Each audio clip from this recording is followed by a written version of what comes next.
Halo teman-teman semuanya, kita bertemu di video praktikum mata kuliah Hamanir Serangga dari kelompok 2 yang beranggotakan Cindy Kolipah Milenia, Dani Triananto, Muhammad Reza Maulana, dan Rami Aulia Ashar. Di video kali ini kita akan berkenalan lebih lanjut tentang moluska.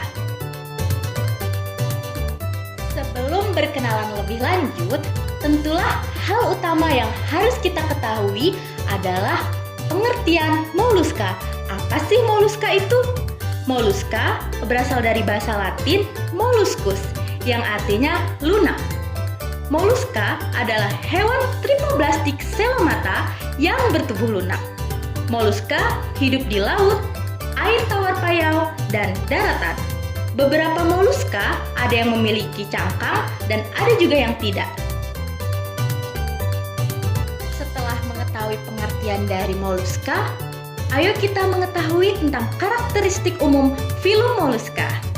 Yang pertama, ukuran dan bentuk tubuh moluska itu bervariasi. Yang kedua, moluska bertubuh lunak dan tidak beruas-ruas. Yang ketiga, moluska merupakan hewan tripoblastik selomata.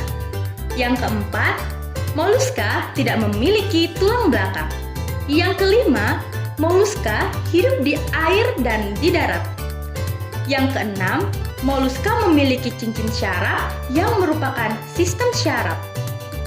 Yang ketujuh, moluska memiliki radula, lidah bergerigi atau lidah parut. Yang kedelapan, moluska merupakan hewan heterotrof. Yang kesembilan, moluska bereproduksi secara seksual. Dan yang kesepuluh, struktur tubuhnya adalah simetris bilateral. Filum moluska terbagi menjadi beberapa kelas. Kelas yang pertama yang akan kita bahas adalah kelas Amphineura. Kelas Amphineura memiliki bentuk tubuh berbentuk elips. Ruang mantel dengan permukaan dorsal yang ditutupi oleh 8 papan yang berkapur. Tubuhnya adalah simetris bilateral. Memiliki radula atau lidah parut. Kakinya berbentuk pipi dan terdapat di permukaan ventralnya. Berjenis kelamin terpisah dan tidak memiliki tentakel dan mata. Contoh dari filum moluska kelas Amphineura dapat dilihat pada gambar yang ditampilkan pada video ini. Selanjutnya kita akan membahas tentang kelas Gastropoda. Kelas Gastropoda memiliki koncha yang berputar ke arah kanan atau dekstral atau ke arah kiri sinistral. Sumbu putaran disebut volumella. Cangkok terdiri atas 3 lapisan, yaitu periostrakum, lapisan perismatik, dan lapisan mutiara. Pada waktu aktif, tubuh menjulur atau keluar dari cangkok yang terdiri atas kepala yang terdapat mulut, 2 pasang tentakel, pada ujung tentakel yang lebih panjang terdapat mata. Kemudian, pada bagian leher terdapat lubang genital pada sisi sebelah kanan, memiliki kaki dan piskera. Contoh hewan dari kelas Gastropoda tentu tidak asing lagi, yaitu siput dan keong.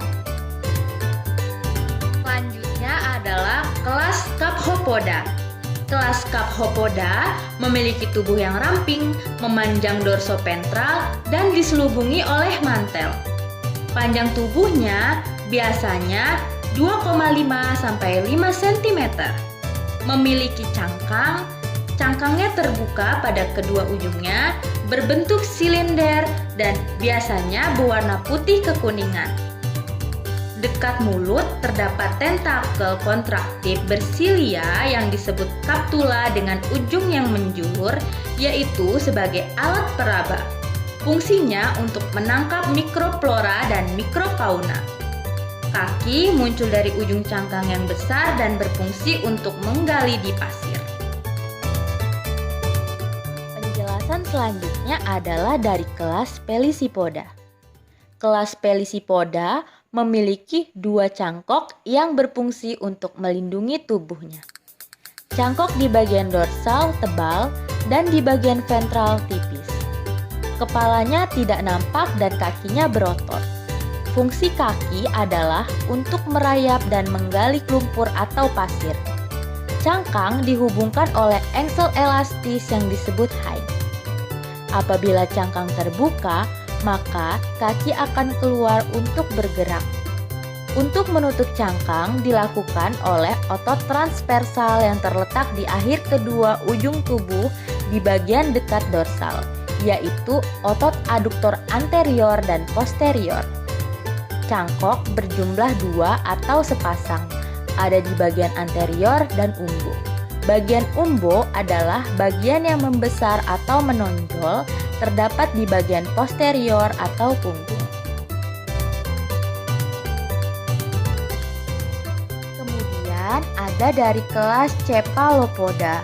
Kelas Cephalopoda memiliki kepala terdiri atas 10 jerait, yaitu 8 lengan dan 2 tentakel, yang pada permukaan sebelah dalam terdapat sebuah saker. Fungsi jerait sendiri adalah untuk menangkap mangsa dan sebagai alat gerak. Di dalam mulutnya terdapat lidah yang memiliki gigi yang tajam atau sering disebut lidah parut. Terdapat mata pada bagian lateral dan di sebelah bawah dari kepala terdapat sifon atau alat penyemprot yang berfungsi untuk mengeluarkan air pada waktu bernapas atau untuk berenang dengan cepat. Pada bagian badan ditutupi oleh mantel. Pada bagian dorsal melekat pada badan, sedangkan pada bagian perut tidak. Sehingga terdapatnya rongga mantel. Di dalam rongga mantel tersebut terdapat inang. Pada bagian luar mantel di sebelah kanan dan kiri terdapat sirip sebagai pendayung untuk bergerak ke depan atau ke belakang. Contoh hewan dari kelas Cephalopoda adalah cumi-cumi. Beberapa hewan dari filum Mollusca dapat berperan menguntungkan, namun juga dapat berperan merugikan. Kita bahas satu persatu dulu ya, dari yang menguntungkan. Beberapa hewan dari filum Mollusca dapat menjadi sumber makanan yang memiliki berprotein tinggi loh.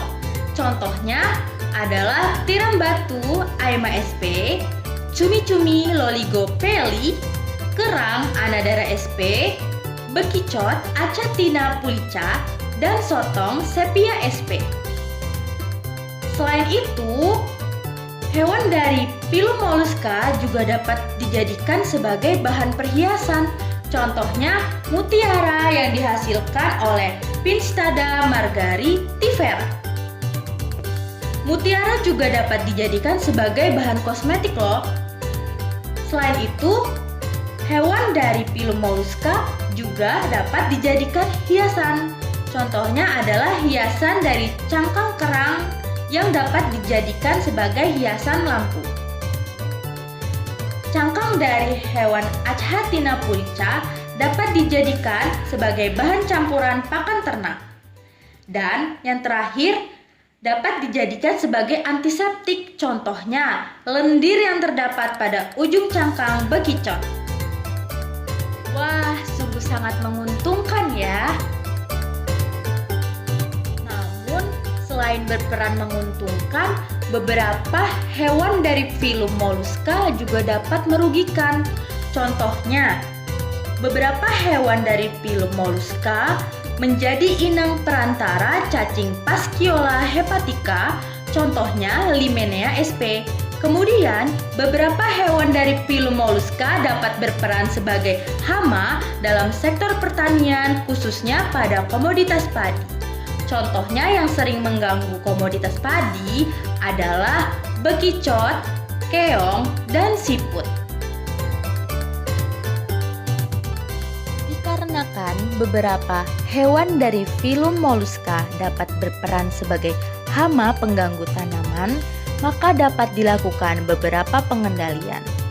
Contoh pengendalian yang dapat dilakukan adalah pengendalian dari hama keong mas, yaitu Cara yang pertama adalah pemungutan telur keong mas.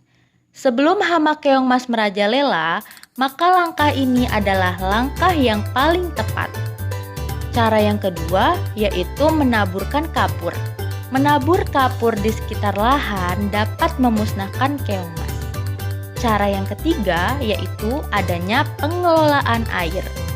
Parit kecil dengan lebar 15 sampai 25 cm dan dalam 5 cm perlu dibuat untuk memudahkan pengeringan dan mengumpulkan keong mas.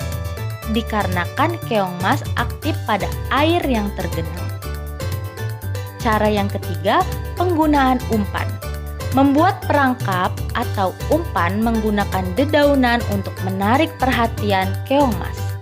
Cara yang kelima yaitu pemanfaatan musuh alami. Bebek disiapkan di sawah selama persiapan lahan pada tahap akhir atau setelah tanaman tumbuh cukup besar sekitar 30-35 hari setelah tanam. Cara yang terakhir adalah pengendalian kimiawi menggunakan pestisida. Sekian penjelasan dari kelompok 2 mengenai moluska. Semoga bermanfaat. Sampai bertemu lagi di video selanjutnya ya.